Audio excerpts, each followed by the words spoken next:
Max Ralph, joined alongside Johnny McGonigal. Penn State fans, we've got a great show for you today. This Thursday afternoon, we are doing another live session here on the Blue White Breakdown every Thursday at noon. Don't forget it. Burn it into your brains. The season's coming soon.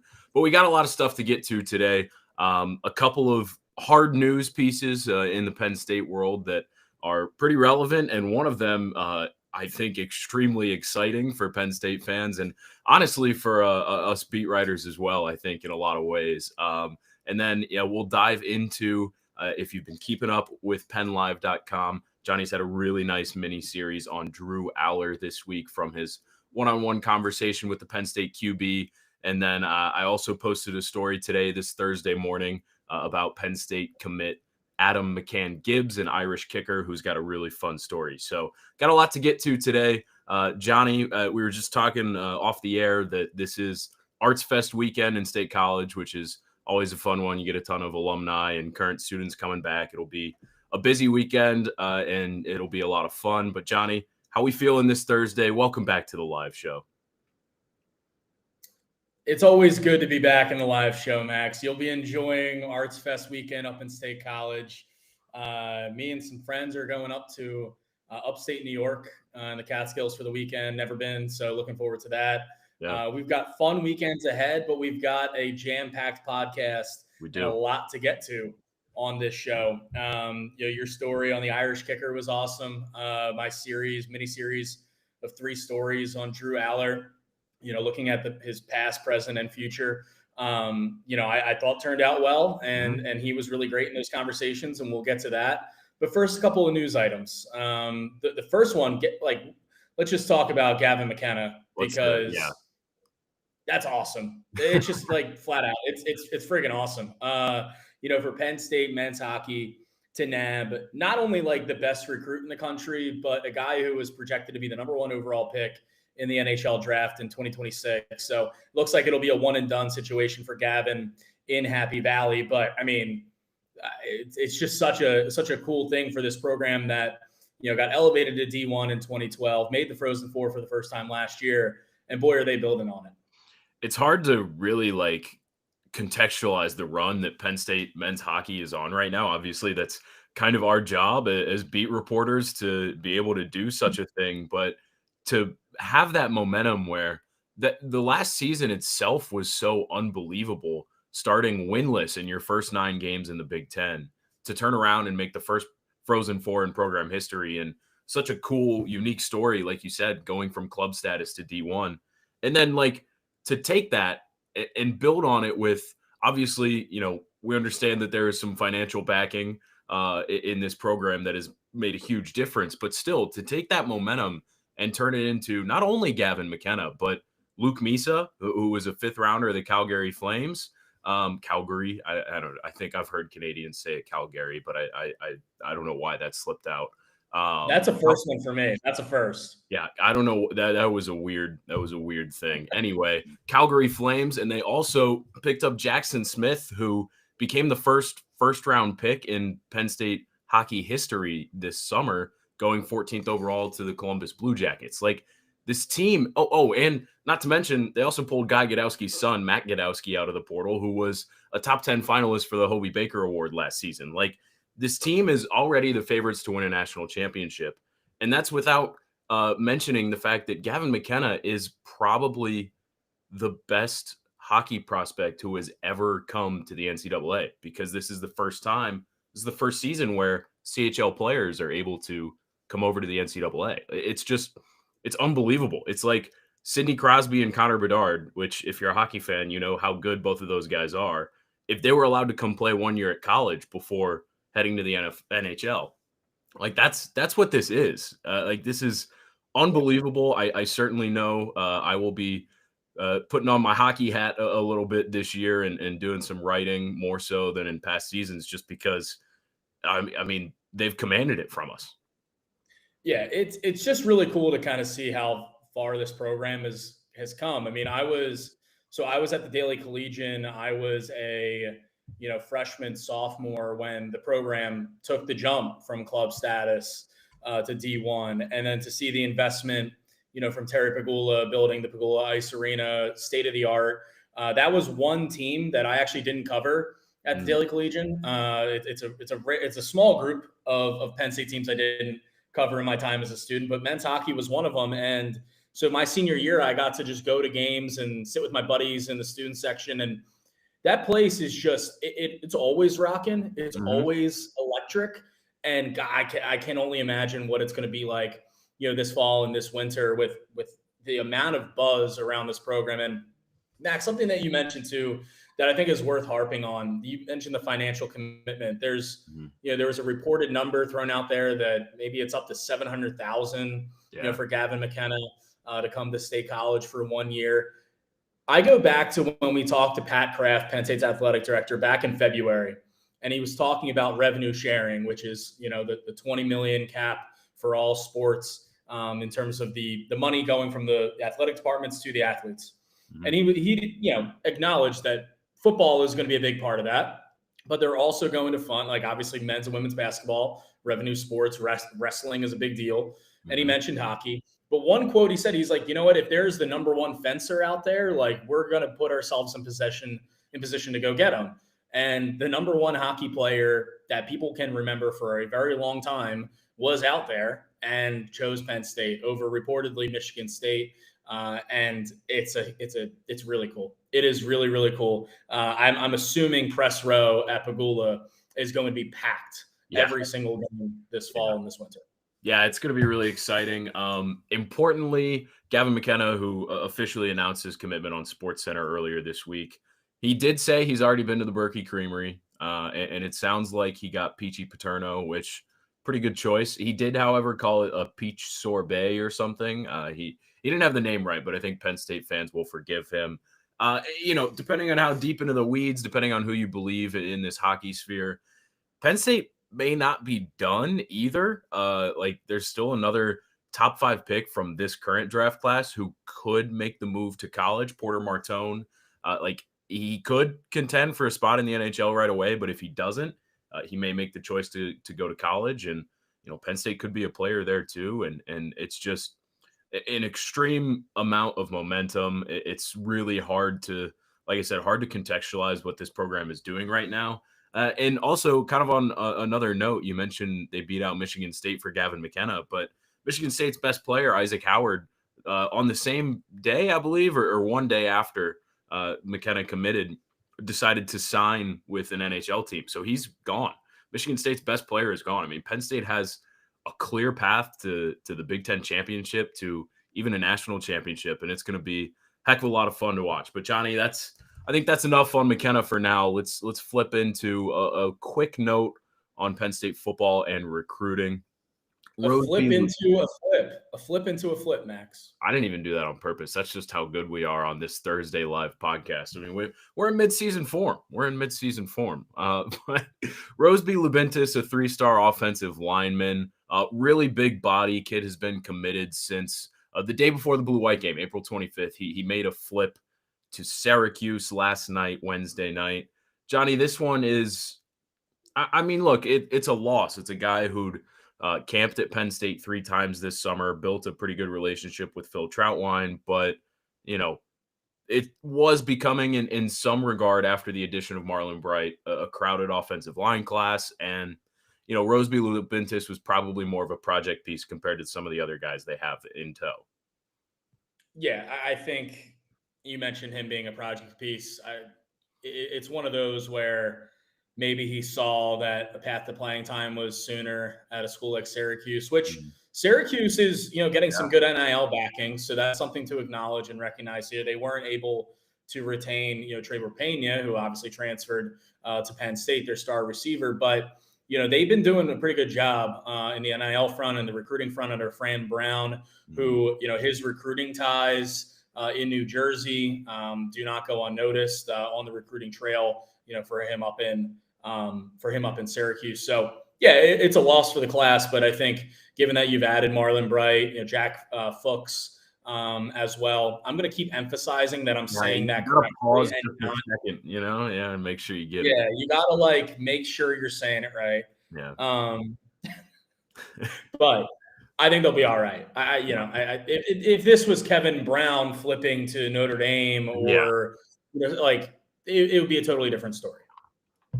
I'm with you. I do think that there's absolutely no concern for Kevin Brown, and it's just a name. That was me just throwing out a hypothetical. Yep, absolutely.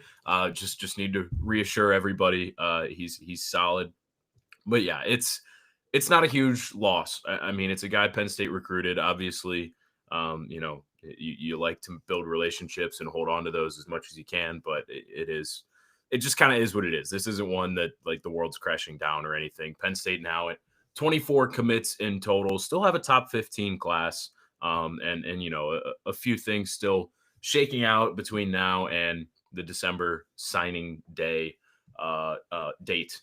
But yeah, so let's get into it, Johnny. Let's get into the bulk of what we're going to talk about today, and that's Mr. Drew Allar, the starting quarterback for Penn State, going into his senior year. Just like a lot surrounding Drew this year, from his performance last season, decision to come back, the way the season ended, his draft stock for next year, how much he can improve it. I think it's like, I don't think it's crazy to say he's one of the most interesting players in college football this year because of everything that surrounds him. So you put out a mini series on Drew this week from a one-on-one discussion you had with him this summer. You had a story on how last season ended, the heartbreak of the college football playoff loss to Notre Dame, then kind of why he came back this year and his decision-making there. And then finally wrapped it up with kind of the goals and how Penn State believes that they can win the national championship this year. So we'll dive into all those things. I'm going to turn it over to you, but I just want to make one more reminder for everybody who's listening. We are live right now. If you've got some questions, comments, drop them in the chat. We'll try and get to them as much as we can. But Johnny, let's start with that first story. The CFP lost to Notre Dame. That one stung, of course. No receptions by a wide receiver. Drew had the kind of game-breaking interception on the final drive. Not by any means that it was solely his fault but on the loss, but that's the lasting image, is that interception. How did he deal with that? How did he kind of move on from that? Yeah. One thing I want to say at the top is just kind of how the interview went. Like, Drew is always honest. We've seen it after the Ohio State game in 2022. We've seen it at other times throughout his career that not only does he wear his heart on his sleeve, he's always the one to first take responsibility or blame when things go poorly and then give credit to teammates after the fact if things go well. Like, that's just the kind of guy he is. That's how he carries himself. And when he's talking to us, the media, like, he is more often than not open and honest. And he's really good at reflecting on things. And I give him credit for that because, when I'm asking him to relive arguably the worst moment of his career, that interception late in the CFP semifinal in the Orange Bowl against Notre Dame, like, at this point, he's talked about it a decent bit, but at the same time, like, we're 6 months removed now from that game. Like, he has a little bit better perspective and understanding of it. And he could have said, hey, we're 6 months removed from that. I'm done with that. I don't feel like talking about it. Right. But he didn't. He broke it down for me. He broke down the entire game. He was saying it wasn't just that interception. It was I think it was the third drive Penn State had. They were down to Oregon's 4-yard line, 3rd and goal. And the pass that fell incomplete to Nick Singleton, the little flat route that, Nick maybe could have caught it, but he was going in the other direction. And Drew just said, I threw it behind him. And if I didn't throw it behind him, would have been up 7 points. And at that point, maybe it's a different game. Because Penn State ends up scoring on its next drive a touchdown to go up 10-0. But I mean, if they were up 14-0, maybe it was a 3-point game ultimately. So, the way that he kind of took accountability for it, it was tough. He said he wouldn't wish, the feelings that he felt, he wouldn't wish them upon anyone. The 24 to 48 hours after the game, he really leaned on his parents, leaned on the coaching staff, his roommates, Drew Shelton and Dominic Ruley. He leaned on his girlfriend, his friends.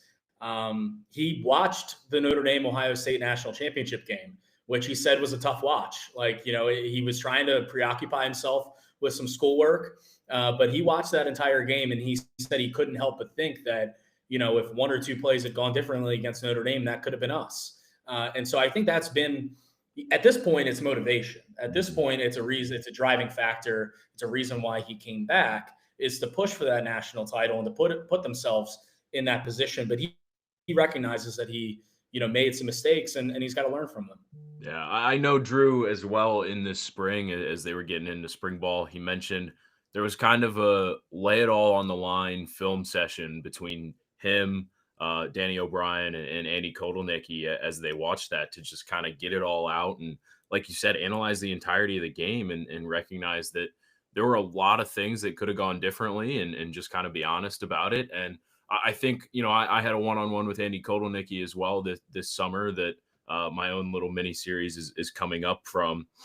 Like he just kind of said, like that's the important part about Drew in his senior year is his willingness to be open about everything, for his desire to learn and get better still, even though he's going into his senior season. A lot of guys could shut it down and say, look, I'm going to do it my way. And that's not who Drew is. And I think I also just want to reiterate what you mentioned at the top about Drew as a person. Like he's had a really impressive character as a leader of this team. I think the emotions that he shows are warranted always. And last year we saw it in so many different ways too. Like he became a really vocal leader on the field and on the sidelines, and that was a big step for him.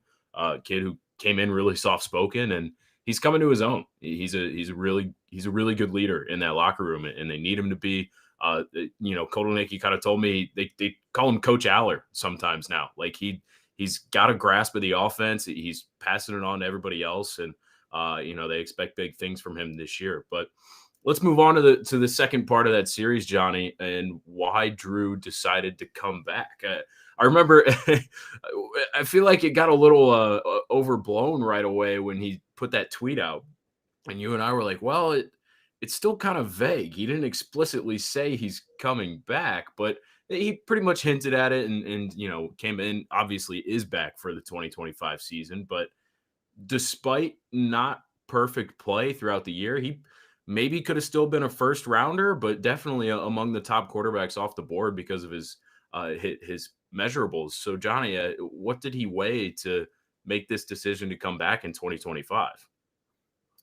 Yeah, Max. So when I asked him just about his decision, he said flat out, I don't regret it at all. I know I had to become a better player. I'll read a snippet of this quote. It was pretty long, but he just said, because there were some draft analysts that thought he could have been a first rounder if he left early. Right now, like he's a potential number 1 overall pick. It's like right. him, Cade Klubnik, Garrett Nussmeier, the quarterbacks from Clemson and LSU respectively, even Lenore Sellers from I almost said USC. The people down in South Carolina would respect me for that. In South Carolina, he's a part of a big quarterback class, a lot of talented quarterbacks, but he could be the number 1 overall pick. So I asked him just kind of about all the opinions that have been around his kind of draft stock and his decision. And he just said, look, there's a lot of different opinions out there. Honestly, the only ones I care about are in the Lash building and my support system between my parents and my agents. For me, it's about unfinished business. That's a part of the reason why I came back. I want to become the best player that I can be. And I thought for that to happen, I wanted to come back for another year. So a part of that is winning a national championship. A part of that is getting better as a player. But back to like the actual decision-making process. This was December 16th. We were a few days removed from the Big Ten championship loss to Oregon, a few days before the CFP first round game against SMU. And he said that he felt like he needed to make a decision then and there, given the timeline of the transfer portal. Not that he was going to enter, but my translation of that is he didn't want to, come back and not make it known and Bo Prabula gets screwed, by the transfer portal calendar. On the other end, he didn't want to end up leaving and not say anything, and Bo leaves anyway. And then Penn State's left without a quarterback this year. Yeah. So that was a part of his timeline, his decision-making process. But like you mentioned, it was a little vague, his statement. It was an intent to come back. But, there were reports out there. There was speculation that he could reverse course. There was a report from the Athletics, Dane Brugler, who's an NFL draft expert and is plugged in as ever with the scouts. And he said that there were NFL scouts still scouting him for the 2025 draft. He tweeted that during the Fiesta Bowl, during the CFP quarterfinal, that there was some thought that Penn State's quarterback could ultimately leave. And I think there was an understanding, at least amongst the beat, me, you, Bob, everyone else who covers this team, that if Penn State won the national championship, then maybe he would reconsider, because at that point he's accomplished everything there really is to accomplish. They did not win the national championship. I asked them about a report from Albert Breer of Sports Illustrated that there were teams actively encouraging him to enter the draft. And he said, he didn't have any direct communication with NFL teams, but he did hear those things. And those things, from what I understand, were somewhat real. I don't know how real they were, or what things were real and what things weren't. Maybe there was a good chance of that. So he was being as honest as he could be, because I think it was a little bit of a confusing process for him as well. Ultimately, the thing that matters is he's back, but there was an opportunity for him to leave early. He might have been the number 2 overall pick to the Browns if they kept it, keeping the Medina kid home. Like, that was a very real opportunity. Cam Ward, number 1 overall pick to the Titans, he signed his contract was what, $48 million, I think? $48.7 million. So he left that kind of money on the table to come back to Penn State, but it was with the understanding that he was going to get better and there was a team goal to accomplish. Yeah, it's similar to, I talked with Nick Singleton, and we kind of broke that down recently. I mean, that's a guy who was probably a 2nd or 3rd rounder and is still making tens of millions of dollars as an NFL player. Now, these guys are getting compensated by Penn State, and they're being compensated well. Let's not miss that part of the equation, but that is not the number one reason these guys came back. They really do.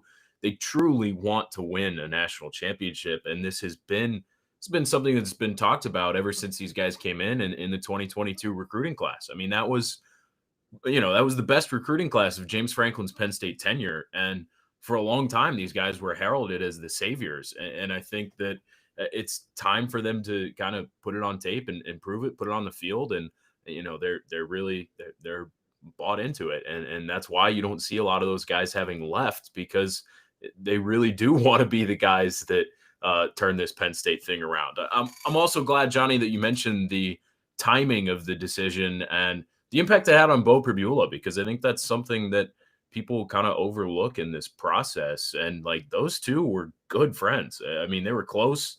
They were close to each other all the way through the time they committed, through the time Pribula left. I'm pretty sure they still keep in touch, and it'd be pretty awesome to see them square off in the college football playoff. But that was a tough decision all the way around. We hashed it out a ton when Pribula entered the transfer portal for myriad reasons. But yeah, like, those are two guys that wanted the best for each other, and it's really interesting that Drew's decision came in part because of him. Yeah, and again, like, Drew didn't have to make his decision until a few days after Penn State's exit or triumph in the CFP. There was a NFL draft declaration extension given to players who, make it to the semifinals and the championship. And so Drew, if he really wanted to, he could have waited. He could have waited until after the Notre Dame game to decide where to put something out there. But, there was an understanding that it's like, he doesn't want to, I think he doesn't want to screw over Beau, because if he had waited and said, hey, I'm coming back, and that was my intent, but I'm just going to announce it now in mid-January, and Beau is still on the roster, then Beau Pribula would have had to wait until the spring transfer portal to leave. And by that point, Missouri probably has a quarterback by then. I mean, the quarterback spots were flying off the board already before Beau even entered the portal. So, or at least landed at Missouri. So that was definitely a part of the equation. But I think that the biggest thing was, and again, Drew didn't tell me this, that like, if we won the national title, I would have left, because like, why would he say that? But again, I think that's kind of an understanding that a lot of these guys, just given how important it is and how much of a central focus it is for not just Drew, but Nick Singleton, Tanai Dennis Sutton, Katron Allen, Zane Durant, like, they all want to improve their NFL draft stock. But at the same time, if they had gone out on a high and won a national title, then, that the blueprint of Penn State, following Michigan and Ohio State, retaining all these top talent to have another go at it to win the national title, like, the emphasis, the need for that wouldn't necessarily be there, but also they wouldn't have to necessarily come back, because there's nothing really more to gain. So I do think that that was a driving factor in all of this. And that was what my third story was pretty much entirely about. Yeah, yeah. I we did kind of cover that already because of the desire to win a national championship, but certainly Drew had some stuff to say about why he thinks they could Yeah. win a national championship and what's different about this offense. So why don't you dive into that a little bit, Johnny, and just discuss what Drew sees in this team in 2025? Yeah, I mean, he said point blank, like, we didn't come back just to come back. We Mhm. all had a reason.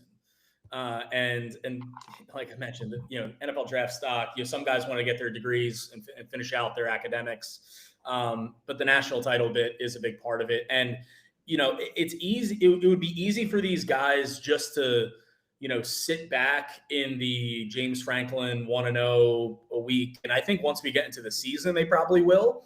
But it's also like it's impossible to ignore it. You can't shy away from the fact that this is the program's goal when all these players are coming back, when they hired Jim Knowles, the defensive coordinator from Ohio State, to $3 million plus a year, highest paid coordinator in the country. When they go out in the transfer portal, and for Allar, they bring in 3 wide receivers to replace, really a unit, or to bolster a unit that was in part, or at least a big part, their undoing last year in their biggest games. And Drew appreciates that. Like, these players appreciate, the investment, the commitment, the resources that have been put into this team to make this run in 2025. I asked Drew about, Pat Kraft and, the coaching staff, but really the athletic department and the mindset, the all-in mindset of this season. And he just said, look, we have something special here. Not all the places around the country have everything we have. And that's, facilities, support staff, that's literally the money, the investment. So it's on us as players to be thankful for that and not take that for granted, but also use it and don't let it go to waste. So, not saying that these guys are going to enter the season with all this pressure and tension that, like, we got to go win the national title, like it's title or bust. But I just think there's an appreciation and understanding from Drew and these guys. This is a rare opportunity that they have in 2025, and they don't want to let it slip. In their minds, it's every single day I have to get better. We have to get better to make this all worth it.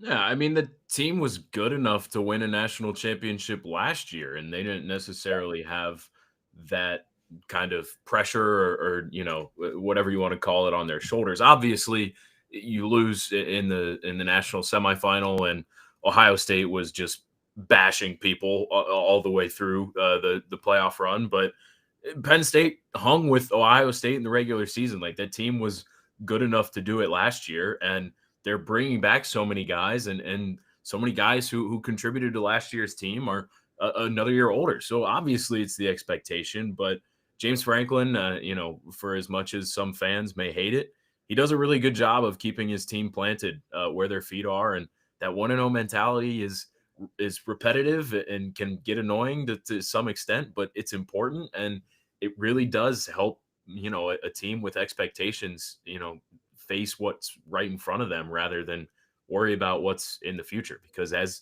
James Franklin always says, go lose to Nevada in week 1 and see what everybody's saying about you. Like, it's a real thing. He does a good job, and Penn State has every reason to expect a national championship this year, or at least contention for it. And that's why Drew Allar, Nick Singleton, Denai Dennis Sutton, and Zane Durant and Zachy Wheatley, why they all came back. I mean, this should be a fun year. Yeah, I mean, it's them. I think they're the fourth.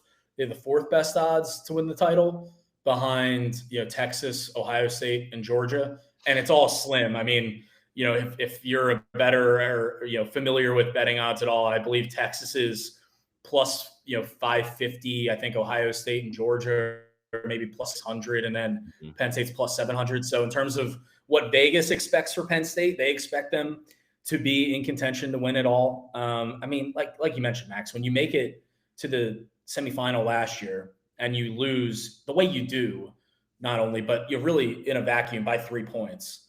And then you look at the Ohio State game, and this is something that Drew mentioned too. The Ohio State game, the Oregon game, it's not like they got blown out in those games. It's not like Penn State is getting blown out. Like, these are 1-score games, and Drew acknowledged that I have to make the 1 or 2 plays, avoid the one or two mistakes and make the one or two plays that can flip the outcomes in those games. And everyone has to do that. It's not just all on him, but there's a reason why there's an optimism in Happy Valley and around the country for this team. There's a reason why, ESPN and other national outlets have them, pegged as their number one overall team, in those way too early rankings that came out, after the national championship, after the spring games and the spring camps across college football. And I asked Drew about that expectation about, being preseason number one potentially. I think they're number two in the EA college football 26 game, to have that burden, if he sees it as a burden. And he just said, look, we always talk about earning the right, and to earn the right to be in those conversations. We can talk about it all in the summer, but it doesn't matter unless we go out and we work hard. And basically, we have to make everything count. We have to take advantage of the opportunities that we have. And so they're not going to be overlooking anyone. They're not going to be overlooking Nevada, FIU. They sure as hell aren't going to be overlooking Oregon or Ohio State in the regular season. Those are huge games for them before what we expect to be an eventual CFP appearance and run. There's a lot of time, a lot of work to do in between now and when all that happens. And that work is being done in the Lash building, on the practice field, in the weight room, in preparation for a highly anticipated 2025 season. Yeah. I want to get to one comment we got here in the live chat from Broski Bear. What should we expect from Allar this season? More steps forward, hopefully more plays and fewer mistakes against top teams. That's something that I think I've said on one of these podcasts here this summer. Like, as much as we do expect good things from Allar this year, as much as a revamped receiving core is important to these title odds, there's probably going to be a game this fall, whether it's Oregon, whether it's Ohio State, even if it's one of the quote unquote lesser teams on the schedule. Allar's probably going to have to go out and win a game, like on his own shoulders. And he hasn't really done that to this point in his career. I mean, obviously had the big play against Indiana in 2023 late that turned the tide. That led a great drive against Minnesota that helped things last season. But for him to just go out and simply outduel the opposing quarterback hasn't necessarily happened yet. And I think if Penn State's going to win a national title, you have to see that from him this year. And I certainly think he's capable of it, but that's one of the biggest steps that I think he still has left to kind of proving to everybody that Penn State can win in 2025. Yeah, I thought maybe one example would have been USC last year, the way that he kind of, rallied and came back and fourth down conversions. And everyone remembers the incredible Tyler Warren snap touchdown play. Yeah. That's the highlight that stands out. But I thought Drew played great in that game. And look, I thought he played exceptional, minus the 2 interceptions, which are big.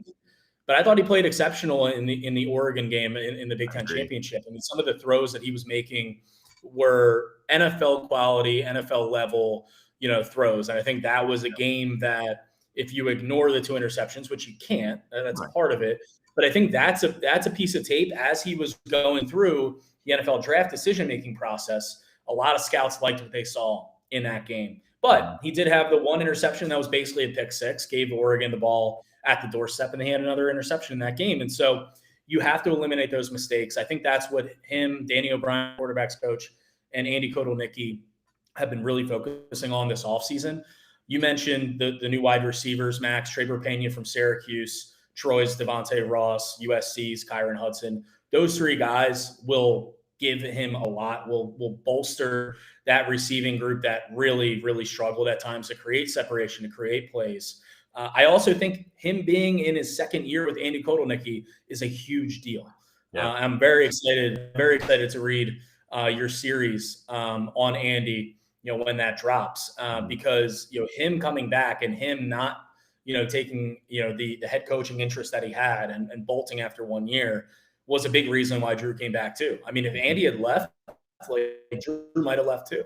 And so I think him being in place there also helps a lot. That's a long-winded way of saying, yes, we both expect Drew to be better in the bigger games, make fewer mistakes. At least that is the mindset, and that's what he's pushing to do this year.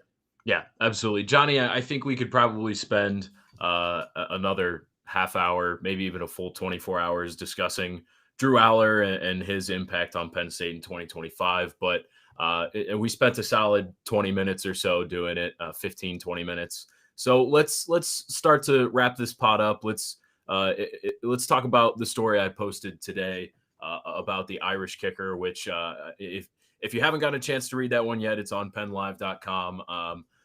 I really enjoyed this story, and Adam McCann-Gibbs has an awesome background. I loved hearing about the way that he got to Penn State, and it's a bit of a doozy. So the story kind of starts out with he works with this kicking coach, Tig Leader is his name, who had a professional career in rugby and in the CFL. And after he was done with that in 2022, started his own kicking organization based out of Ireland. And a lot of people have probably heard of Pro Kick Australia over the past 5 or so years. That's kind of become a big deal, getting a lot of Australian punters into the college ranks and even now in the NFL. Riley Thompson is a product of that, of course, at Penn State. But that's kind of what his vision was for leader kicking in Ireland. And proof of concept right away last year, he had a guy named Charlie Smith who began kicking American footballs in March last year and signed with the New Orleans Saints through the NFL's International Player Pathway Program by August and was kicking in preseason games. He didn't make the active roster, but he signed a deal and right away was on the squad, and they had him they signed him to a reserve futures contract again this offseason. So proof of concept right away. And Adam McCann-Gibbs, Adam, who committed to Penn State at the end of June, only lives 10 minutes down the road from where Charlie Smith grew up. So he kind of saw that and said, yeah, I'm interested in giving this a try. He went to an open workout with Leader. He'd only ever played Gaelic football, Gaelic football and soccer. And if you don't know what Gaelic football is, it's kind of a cross between soccer and rugby. Definitely a high pace, exciting sport. Something that's mostly played in Ireland, though. And he'd only played Gaelic and soccer, and he comes out here and is just booming the ball at this workout for Leader.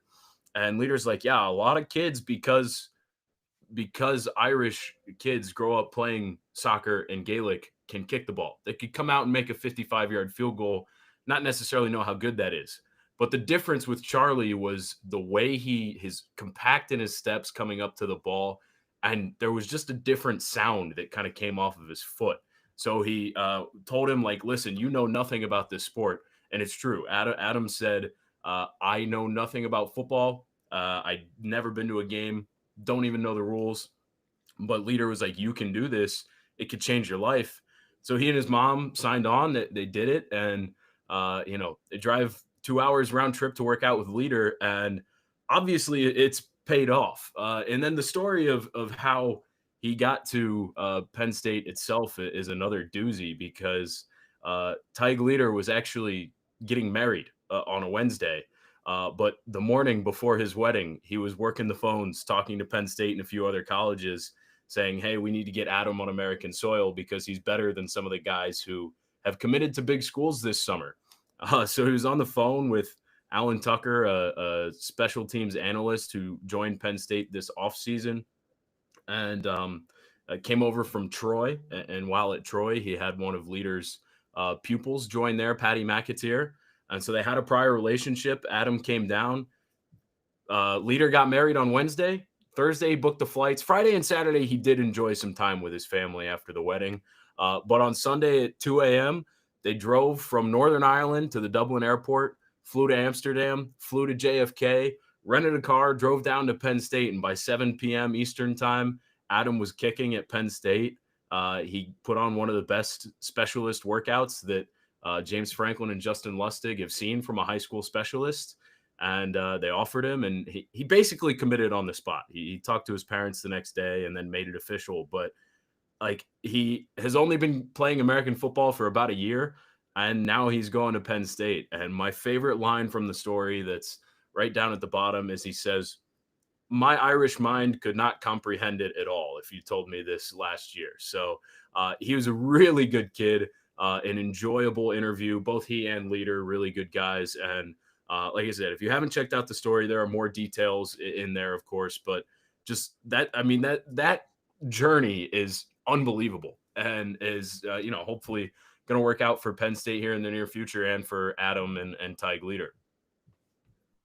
I hope his coach had a beer, had a Guinness after all of that, because that is a lot. That is a lot, especially right after your wedding. Yeah, that is insane. But it's an awesome story. It's a great get by you, Max, and some more details too in that story that are worth checking out. So if you haven't read it already, go in and give it a look, because I mean that is going to be one of the coolest things to kind of watch. Adam develop at Penn State, and him ultimately maybe become Penn State's starting kicker. Like, that's really cool. Yeah. Mm-hmm. That is really, I mean, that's the idea, right? But very cool story. I while you were telling that, I couldn't think about how much I miss Ireland. I love Ireland so much. Yeah. You do go back so badly. Yeah, that's on the list for me. I haven't been out there yet, but definitely on the list. I love it. It was just a blast. A very fun interview. A fun story to write as well. I actually one of the things in the interview that came up that did not end up in the story, after they finished the workout at Penn State, they actually had a couple of other workouts planned with other schools, but they canceled them because they love Penn State so much, and they trusted Alan Tucker and appreciated the impression from Franklin and Lustig. But they were still set to be in the States for a week. So they toured kind of the American Midwest. And I asked Adam what else they did. And he was like, we went to Ohio. And I was like, what'd you go to Ohio for? Like, I'm from Ohio. You might not know, but Ohio kind of gets a bad rap from everyone. Why did you go to Ohio? And then he said it and it clicked in my mind. He was like, there's a little town called Dublin. So we went there, and I was like, I lived really close to Dublin for a few years. It's just north of Columbus. And they went across the Midwest, Ohio, Michigan, Indiana, and then flew back home out of Chicago. But just a great interview, a smart kid who's got a bright future ahead of him. And I'm happy to be able to share it with everybody, because it's unique. You don't get a whole lot like that. No, you don't. You really don't. And I mean, look, we've got some good stuff on PennLive.com this week, Max. Mm-hmm. If our listeners aren't subscribed to PennLive, do that before the season starts. I've got another big interview in the works for Penn State. We'll be producing obviously great stuff as we go throughout July here, and then into August. Training camp is right around the corner. Max, I think one thing I wanted to bring up today, but we can probably have a bigger discussion as if it's a really serious thing on Monday. Our impressions of EA 26. I got the early. I forked up for the early access, and it's been great. Yeah, I'm assuming you're getting it over this weekend. Yeah, I bought the standard edition yesterday, but I have yet to play. All right. Well, perfect. So we've got homework to do over the weekend. Before we give our thoughts, not only on Penn State in the game, but the game itself on Monday. I feel like that'd be a good talking point. Yeah, absolutely. Well, we started today with Gavin McKenna. We discussed a ton of Drew Allar, and finished it off with Adam McCann-Gibbs, the Irish kicker and punter committed to Penn State. This was a fun podcast, that probably one of the newsiest ones we've had in a while. Really enjoyed this. We had a great group coming with us throughout the afternoon on the live session as well. Appreciate Broski Bear. Appreciate you for dropping a couple of comments. Remember, if you're watching live, we are happy to chat with you and answer everything we can. If you're watching recording, though, we appreciate that you're here too, and we'll continue to see you around. But that's going to do it for this edition of the Blue White Breakdown on PennLive. I'm Max Ralph. That's Johnny McGonigal. Thanks for tuning in, and take care.